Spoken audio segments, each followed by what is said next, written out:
Hello అందరికీ 2 కప్పుల oats తీసుకున్నా, సబ్జా గింజలు 2 స్పూన్లు, పాలు పోసి నానబెట్టిన నైట్ అంతా, కీర దోస, క్యారెట్, దానిమ్మ, హనీ.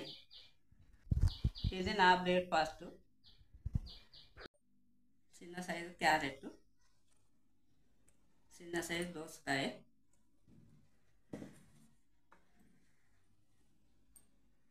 కుక్కడు దానిమ్మ గింజలు,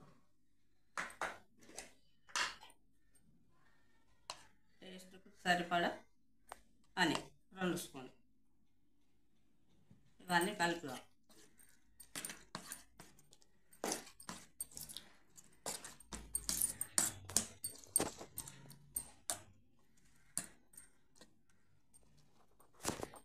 హెల్దీ టేస్ట్ బ్రేక్ఫాస్ట్ రెడీ.